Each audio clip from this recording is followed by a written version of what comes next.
We are out identifying wild edibles as well as plants you can use medicinally. So the first one on our chart that we've arrived at is the wild sweet violet. As you can see, she covers the ground. She will be located in your more acidic soil. So if you're trying to identify where my acidic soil is on my property, just look for the wild sweet violets. She will cover that ground. Now what's wonderful about her is in the springtime you get these beautiful blooms. And the one thing that I want you to know about is she is related to the sweet pea. She comes from the sweet pea family. And so if you look at the back of her, the bloom of her is just like a sweet pea. Now they are crunchy, tasty. They are wonderful delicacies. If you want to crystallize these with sugar, you can eat them on your tossed salad. Is that one sweet? They don't have a sweet taste. They have a crunchy, lettucey, green taste. So remember, the area and environment that you live in and the soil will always take up. And since they carry those nutrients and spread them out, you could get a crunchy taste like I've got. Sometimes it might be a little bit too green tasting, but that's okay. The great thing about them is you steep them, your vinegar will be this beautiful violet color. It will be a pink violet color. Now the easiest way to identify violets when all the blooms are gone, but the best way to identify is her leaves will be shaped like a heart. Now what that tells us about any herb with this heart-shaped leaf is it's going to strengthen the immune system. Not necessarily the heart, but the whole blood supply immune system, because it is full of vitamin C. So for ladies who are fighting against cellulite, preserving youth, and preserving the adaptogen hormone in your body to keep all your vital organs young, you would benefit from using wild sweet violets. And when they're not in bloom, use the leaves. The leaves are not going to be tasty on a salad. They're just not appetizing, but they're really wonderful if you steep them in oils and make your skincare creams or salves, your lotions, or you can bathe in them. Just dry them and bathe in them. Make you a steeping bath with them tied up in a little bag and just let them float around in the tub. They're wonderful for your capillaries, varicose veins, and they keep down the contracting of that so that the blood flows naturally. And of course, with all the vitamin C, it helps to protect the immune system, but it also serves as a stimulator. So it makes all the other nutrients work real well together and makes sure everybody gets their part throughout your body. Hey there, thank you for joining me. This is Elizabeth here. If you like saving money, want budget friendly, do it yourself ideas, then stay tuned. Spring brings beauty, and this beauty is highly nutritious. My world famous wild sweet violet vinegar. So first, we're going to need a few supplies, a jar and some white distilled vinegar. Here to my wild sweet violets that are growing in the yard, and this is a huge patch, and you could really get a serious amount picked in a short period of time. So the wild sweet violets are the little purple blooms that grow in your grass, and they are related to the sweet pea family. So if you pick them and look underneath, that looks just like a sweet pea. And you can take these, pick you a good cupful, and saturate them with just enough vinegar to cover the blooms, and let it soak for 7 days, and then strain out the spent blooms, and you can use the vinegar on anything that you use vinegar for. And it's high, extremely high in vitamin C. It tastes really delicious. It makes a beautiful raspberry amber color vinegar. You would use white distilled vinegar. The vitamin C is great for cellulite, as well as circulation, weight control, and anything that you would use your vinegars for. So it tastes really good and delicious, and you can actually pick these blooms just like they are and use them on a tossed salad as well. The white ones are okay to pick as well, so you can pick the white one. Now first, I've topped off my jar pretty full with the blooms, and you're just going to pour enough vinegar to saturate them and cover them. So my mason jar might hold roughly half of that bottle. Shake it up real good, make sure it is a liquid tight jar, lid, and just cover them. Make sure you label it, and I always date it at least 7 to 10 days out. And after about an hour, you're going to have this beautiful raspberry colored vinegar. Now, after a while, I've got this bottle already labeled. It will turn an amber golden color. That is just fine. It just means that the vinegars, the acidity in the vinegar, has done away with the pigment in the flower blooms. And the vinegar is just as good and lasts forever. Now, you're going to be looking for the heart-shaped leaf that has the serrated edges, has a smooth stem, and is the shape of a heart. The blooms that you're looking for are these beautiful violets, and they can even be white with the purple. Now remember, these are in the sweet pea family, so the back of them looks just like the blooms of a sweet pea. They taste absolutely delicious. They have a green crunch to them. They're great on tossed salads. And just look for that famous viola, Johnny Jump Ups, or wild sweet violets. They're all the same in the same family, and they're all edible. Yes, your violas and your Johnny Jump Ups, you can buy those in seed or all ready for bedding plants.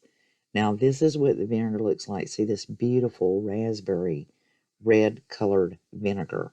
And once this has saturated for about 7 to 10 days, you're just going to strain it out. I strain mine about 3 times and toss the spent blooms because, well, they're just not so good then. And about 3 times to make sure there's no sediments in the bottom, and make sure that you label your bottle. And voila, you're going to have this beautiful vinegar. I'm glad you stuck around. I felt obliged to walk you along how I did mine with my husband. He gathers these blooms. I've had him to place the blooms into the quart jar loosely. This is about 2 cups of blooms. You don't want it tight in that jar. You're going to cover it with your vinegar. And if you stick around, there's a couple of bonus footages in here, some other things that you can do in nature. And this is truly beginner friendly. If you are new to making your own from the wild edibles, this is the greatest video to use for that very thing. And be sure to subscribe to the channel for more things like this. I always label it with the name and the date of the item. You'll want to throw out the spent blooms because they're very difficult to deal with. And once you have let it infuse for a minimum of 7 days, you can leave it up to 3 weeks. You'll strain it out.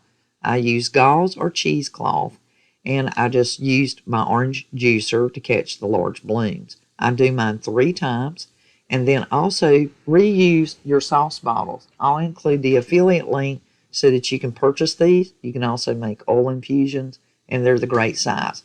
They hold 6 ounces of liquid, and they're great for gifts. This is truly a balsamic gourmet vinegar, and you definitely want to give it to your favorite of friends and your best of family. If you'll stick around, there's a few more things that I've included in this video you'll enjoy. Repurposing a clay pot can make a G-twine keeper a true waterproof beauty for your outdoors. So you'll need your medium-sized clay pot, a 1/4-inch drill bit, a clay saucer, Mod Podge, paint of your choice, and a good brush. Now, it's real important that whenever you select your clay pot, make sure to get it wet under cool water and saturate it completely and let it soak up the water. This will give it a smooth finish, and it will take the paint in your sealer better. So you'll first put a coat of Mod Podge, and then you'll paint your clay pot to your desired color. This one had these cresses in it when I purchased it. Now make sure you put the drill bit hole through there while the clay pot is damp, and then you can paint it up, and make sure you also include another layer of Mod Podge over top of your paint. Run your G-twine through your clay pot hole bottom, and voila, you now have a waterproof, weatherproof, outdoor G-twine keeper that is just absolutely gorgeous. I love this thing. Gang, another thing that I do in the spring for preparation is I get a lot of carpenter bees on my front porch and back deck area. So anywhere it's covered. So this is your handy thing to do. It's a real good trick. Take you a brown paper bag and stuff it, with anything, plastic bags or whatever. tie it up with a string, as you can see right there. And then you are going to tie this into the corners of your porch area. For example, I'm going to show you this one right here that I've already hung. See it hanging right there? And just take you a thumbtack, press the string that you tied onto it in to the corners of your porch or the area. You know, if yours is long like mine, then this one's about midways. Pin it up to the top. What it does is it makes the carpenter bees think that this is a hornet's nest, and they will not duel with a hornet, and it will keep them at bay. Carpenter bees born into your porch, then hang these little handy dandy things you can make real quick into the corners with a push pin. Alright, so that's another little tip for your spring decor and prepping for your planting and getting everything set to enjoy your porch in the spring and summer.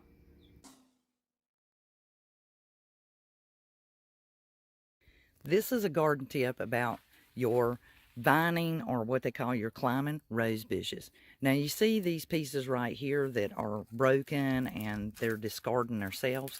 Well, if you have dry pieces that are like this right here, you're okay to go ahead and prune that. So just, you can clip that. This one is actually breakable, but as you can see, that whole column right there, no new growth is going to come onto that. It is gone. So you can actually go all the way down to the bottom and snip those brown ones, because they're not going to populate, and then that way it gives more strength and durability to your climbing rose bush, and you'll get more blooms on it. So these will be blooming around May all the way through June and July. And if you will put you some kind of guard up to where they can lay on it and tie them up, they'll just grow really, really big. And this one right here, this is our bushing rose bush. This is your tea roses, the little tea roses, the small ones. This one actually does the pink. Now you see these blooms where they've shedded themselves and so forth, and now the spring has come and she's popped back out. So she is getting ready to start sending up some blooms and so forth. See all these fresh new greeneries that are on her? So if she has any dead spots like this right here, see how lengthy that is and all that, you want to clip that all the way to just before this nodule. See where it's giving this new spring on this branch? You want to clip it right about 1/4 of an inch above, maybe a 1/2 inch above that nodule.